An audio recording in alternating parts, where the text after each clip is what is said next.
Episode के start में हमें थिंग और अपनी वेडनेसडे एक मुर्दा घर में दिखाई देती है, जहाँ पर वो एक लाश की पड़ताल करने आए हैं। और ये लाश किसी और की नहीं, अपने उसी बुढ़े आदमी की है जो टाउन हॉल में मरा था, जिसको किसी और ने नहीं, हमारे मॉन्स्टर ने मारा। तभी वहाँ पर अपने शेरिफ और डॉक्टर भी आ जाती है। अगर अपनी वेडनेसडे बड़ी होशियार होती है और वो फ्रीज के अंदर छुप जाती है जहाँ पे लाशों को रखा जाता है। लेकिन हमारा डॉक्टर हैरान हो जाता है, वो वेडनेसडे को देखता है क्योंकि उसको याद नहीं कि इस तरह की भी कोई लाश थी यहाँ। अपनी देर रात को वेडनेसडे रूम के अंदर आ जाती है जहाँ पे एनीत पहले से ही रो रही होती है। और वेडनेसडे बताती है उस क्रिएचर ने हर किसी इंसान का कोई एक अंग खाया है, कोई शायद इन चीजों को जमा कर रहा है। अगले दिन वेडनेसडे ने जेवियर के गले पे एक निशान देख लिया होता है और वो पता लगाने के लिए कि वो निशान क्या है, वेडनेसडे अब जेवियर का पीछा करती है और वो जंगलों के अंदर चली जाती है जहाँ पर अपना जेवियर बाबू पेंटिंग करता है। जब वेडनेसडे इस फुटेज के अंदर जाके देखती है तो उसे पता चलता है कि यहाँ पे उस क्रिएचर की बहुत सारी पेंटिंग बनी हुई है। जब वेडनेसडे यहाँ से जा रही होती तभी हमारा जेवियर बाबू वहाँ पर आ जाता है। और भाई लोगों, अगर अभी तक आप इस वीडियो पे बने हुए हैं और आपको वीडियो पसंद आ रही है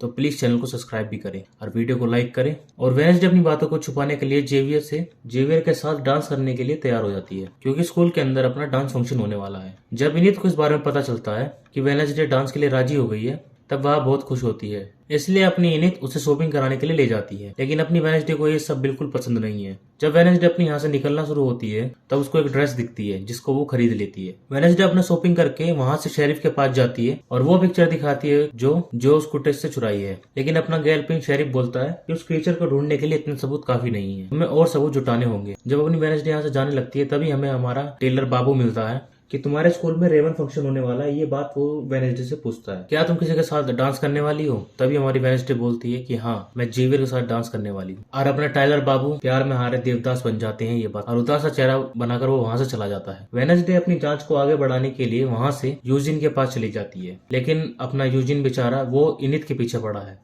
वह इस डांस फंक्शन में इनित के साथ डांस करना चाहता है, लेकिन तभी वह वेडनेसडे से बोलता है कि जो पिक्चर तुम दिखा रही हो उस लोकेशन को मैं जानता हूँ और मैं तुम्हें वहां ले जा सकता हूँ। तभी ये दोनों मिलकर उस लोकेशन पर चले जाते हैं जहाँ हमें पता चलता है कि वो एक गुफा है। जब वेडनेसडे इस गुफा के अंदर चली जाती है तो उसको काफी हड्डियां और जंजीर मिलती है जिसमें शायद किसी को बांध के रखा था, और यहीं पे उस क्रीचर का दांत भी टूटा हुआ उसको मिल जाता है। और वेडनेसडे अपने उस दांत को अपने पास रख लेती है और यहाँ से अपना वापस आ जाती है। और वेडनेसडे वापस से जेवियर की कॉटेज में चली जाती है जहाँ से वो एक कपड़ा उठा लेती है। लेकिन तभी हमारा जेवियर वहां पर आ जाता है। तब उससे वेडनेसडे पूछती है कि तुम्हें पहले से ही इस मॉन्स्टर के बारे में पता था? फिर हमारा जेवियर जवाब देता है उसको कि हाँ, ये मॉन्स्टर मेरे सपनों में आता है।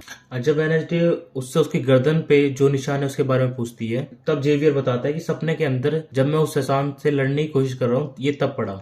और वेडनेसडे अपनी सारे सबूतों को लेकर अपने शेरिफ के पास जाती है और बोलती है कि इन दोनों का डीएनए चेक करे। और थिंग भी अपना कमाल कर रहा होता है, वो एक टाइपराइटर पे एक लेटर लिख रहा होता है अपने टाइलर बाबू वेडनेसडे के बिहाफ पे कि वो उसके साथ डेट पे जाना चाहती है। और अपना टाइलर बाबू इस लेटर को पढ़कर उड़ता फिरू पंछी बनू की तरह सीधा वेडनेसडे के पास पहुंच जाता है और बोलता है कि तुमने लेटर बहुत अच्छा लिखा है, कि तुमने लेटर के अंदर काफी नरमाई दिखाई है और मैं तुम्हारे साथ रिबन पार्टी में जाने के लिए तैयार हूँ। वेडनेसडे को पता चल जाता है कि ये सारा कांड हमारे थिंग ने करा है, तो वो फिर भी वो इस बात के लिए राजी हो जाती है। वेडनेसडे टाइलर के साथ जाने के लिए तैयार होती है। उसने वही ड्रेस पहनी होती है जो कि उसने मार्केट से खरीदी थी, और उसमें क्या कमाल का माल लगती है रे यार, उन कपड़ों में एक नंबर का माल लगती है ये। जब टाइलर और वेडनेसडे मिलकर प्रोम के अंदर जाते हैं तो सभी पब्लिक हक्के बक्के हो जाते हैं, क्योंकि हमारी वेडनेसडे काफी में ही बढ़िया खूबसूरत माल लग रही थी। इनित भी अपने फ्रेंड इस लुक में देखकर काफी हैरान हो जाती है, लेकिन वो बहुत खुश है। बोलते हैं तुम्हारी डेट की चॉइस कुछ अलग है, और अपनी वेडनेसडे भी कुछ कम नहीं है, वो भी ताना कसते हुए बोलती है कि तुम्हारी भी। डांस पार्टी के अंदर अपने वेडनेसडे को जेवियर मिलता है जो खुश नहीं है टाइलर और वेडनेसडे को एक साथ देखकर।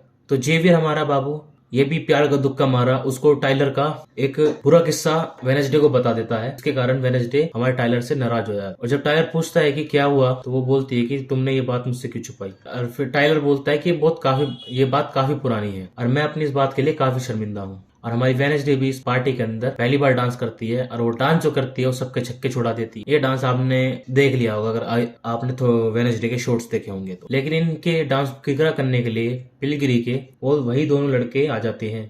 लोकस इनके साथ नहीं होता क्योंकि वो इनित के साथ होता है, और वो बड़े से टैंक के अंदर पेंट भर कर लेके आते हैं और वो पेंट इन डांस करने वालों के ऊपर छिड़क देते हैं, जिससे अंदर पब्लिक में हड़बड़ी मच जाती है क्योंकि सबको लगता है कि खून है। लेकिन हमारी वेडनेसडे तब भी नहीं रुकती है और वो डांस करती ही रहती है। वहीं हम यूजिन को देखते हैं जो अकेला जंगलों के अंदर उस गुफा के पास आ गया है वो उस गुफा के अंदर जाना चाहता है, लेकिन वो देखता है कि वहां पर कोई इंसान एक बड़ा धमाका करके जा चुका है और उस आदमी ने हमारे यूजिन भाई को देख लिया है। तो अब तुम समझ सकते हो इसके वाट लगने वाली है। जैसे ही वो आदमी यूजिन को देखता है, नेवरमोर एकेडमी में डांस कर रही वेडनेसडे को भी एक विजन आता है, जहाँ उसे पता चल जाता है कि यूजिन की जान खतरे में है।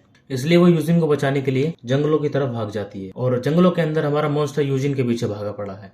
जब तक वेडनेसडे यूजिन के पास पहुंचती है, बहुत देर हो चुकी होती है। वहीं स्कूल के अंदर भी नीथ को पता चल जाता है कि ये काम लूकस के दोस्तों का है। फिर वो सोचती है कि उसने लूकस को डेट के लिए चुन के गलती करी, उसके लिए एजेक्स ही सही था। यहीं पे एजेक्स होता है जो एक बार फिर से इनिथ के पास वापस आ जाता है। जंगल के अंदर वेडनेसडे अपनी यूजिन को घायल देख रही होती है। तभी वहां पे अपनी टीचर थोमविल आ जाती है, जो कि ये पूछ रही है कि जिंदा तो है ना। वेडनेसडे अब टीचर पे बड़ी ही शक निगाहों से देखती है और यहीं में हमारा एपिसोड होता है खत्म। अगर भाई लोगों को एपिसोड पसंद आया हो तो लाइक शेयर सब्सक्राइब करके जरूर जाना चैनल को।